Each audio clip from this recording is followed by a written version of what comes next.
Hey guys, Bruce here, and I hope you're doing well today. Where I am here in New Hampshire, we're going through the snowpocalypse at the moment, so it's very cold and not too pleasant out there, but hopefully you're doing better. Today I wanted to show you the secret sauce, so to speak, to get the sound that I get for the Down Boys. Now, I'm going to show you the entire rig from the guitar all the way to the amplifier, although I'm going to do it in reverse order. Down Boys is a rock band based here in New Hampshire, where I live. And we kind of run the gamut from punk to classic rock to blues and a little bit in between. So there's a lot of versatility that's needed in this rig. And usually I'm the only guitar player in the band, although sometimes our singer Jason will grab an axe, sometimes a 12-string, sometimes an electric. So the key here is to be able to get a variety of tones that aren't going to compete for space either with the bass or with Jason if he's going to pick up an axe, but that can also hold its own for when I'm out there as the only guitar player. So again, versatility is the name of the game in this rig. So let's go ahead and dive in. Alright, so starting off, we've got an 80s to 90s era PV Stereo Chorus 212. This is hands down my favorite amp. The clarity and cleanness are simply unmatched. The two Scorpion speakers add to the overall 65 to 70 pound back-breaking weight of this tank, but they also add to the signature sound as well, and I wouldn't trade them for anything. I love the PVs from this era, especially with these speakers. They're virtually indestructible and they sound amazing. I generally use them as pedal platforms, so the onboard dirt channels are almost never used in my applications. As a matter of fact, I usually plug in the foot switch and leave it on top of the amp so I can access it in a pinch, but 99.999999% of the time, I'm just running the clean channel. My goal with the bass tone of the amp is to get a good high and mid-range response with just a touch of low end. We don't want to be cramping the bass player's style, now do we? Alright, pedal time.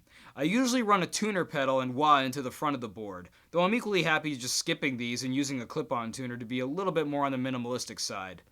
After those, we go into an MXR Dynacomp that I use more or less as a boost pedal. To be honest, I don't love compression because I think that it kills too much of the dynamics even when the sensitivity is set low, but it is nice to have it there when you need it. Next up is my beloved TC Electronics Mojo Mojo.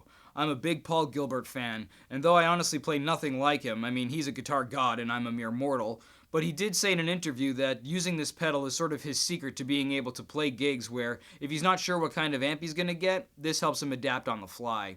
I use it the same way he does, drive all the way down, volume cranked, and bass and treble to taste. Usually in this band especially, I leave the treble right in the middle. I don't generally boost it up any, and then I use the bass to get the amp to really thicken up. While it does add to the low end, I find it adds a nice overall boost to the signal that colors the tone in a way that I really think helps it stand out in a mix. This is the only always-on pedal on my board. After the Mojo Mojo, I've got the sometimes controversial Ibanez TS9 Tube Screamer. I'll freely admit that I used to hate this pedal, but much like a lot of others who have that opinion, it was because I didn't understand it. I was trying to get distortion out of an overdrive, but these days I use it more as like a light crunch, and sometimes to add an extra top end to my solos, almost like another boost pedal. I tend to go for this one before the Dynacomp if I need a boost, because I like that I still have the dynamics intact, and I like what it does for the tone of those leads. Next up, more Paul Gilbert love, as we've got the JHS Pedals PG-14. This pedal is incredibly versatile. You can get sputtering fuzz, heavy distortion, or even light overdrive out of it. It's truly phenomenal, and it's probably my favorite distortion pedal that I've used. For straight high gain, I like the Proco Rat, but the PG-14 can definitely do the Rat thing if you want to. For down boys, I don't want to smack you in the face with high gain distortion, but I do want a nice roar, so I tend to put it on the higher end without being too aggressive. The nice thing is that you can dial this pedal in and really fine-tune the sound that you're looking for. Next we turn a corner and hit the MXR Phase 95. If you like phaser but you don't know which kind you want, get a Phase 95.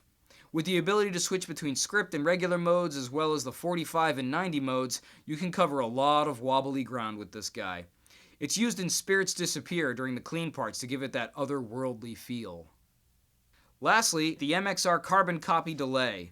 I'm not really much of a delay guy, and I pretty much use this on one song as a kind of slapback thing, and just to add some depth to the clean section. The mod feature is kind of fun because you can pop open the bottom and adjust it using the trim pot inside there. It's kind of a set it and forget it pedal for me though, and I generally use a very light touch with it. This brings us to the guitar. I was originally using an original issue Fender Jagstang, but it's starting to have some intonation issues, and the floating bridge renders it beyond my ability to set it up. I just don't have the patience for that, to be honest. So I retired her and have been using either my Epiphone Les Paul Special 2 or this, my Ibanez PGM 50. She's incredibly hot and versatile. Again, I'm no Paul Gilbert, but the tone of this guitar is fantastic on both the bridge and the neck pickups. Though with the Down Boys, I'm almost always running the bridge pickup. I will say that I had an issue with this guitar when I first got it, where the high E string would get stuck on the first and second frets, but I brought it to the music techs here in my hometown of Manchester, and they banged out a fret dressing job, and I had it back in my hands in less than a week. I'm really happy about that, because while I love playing it, that issue really made me not want to play it, and now all is right in the world again.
Alright, that does it for the secret sauce of my tone in the Down Boys.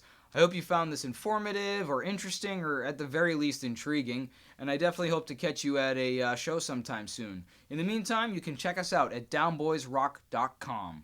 Thank you very much. Have a great day.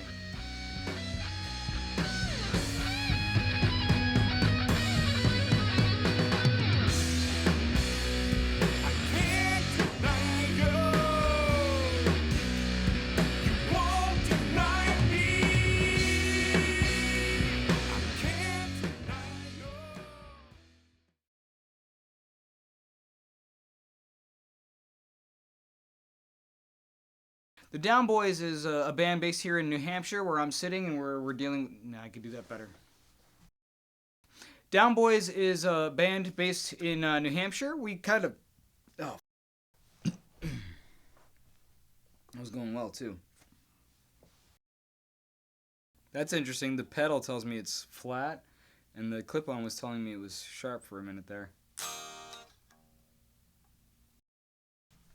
Alright, that does it for the secret sauce from my tone in the... Alright, that does it for the secret sauce of my tone in the Down Boys. I hope you found this informational or informative.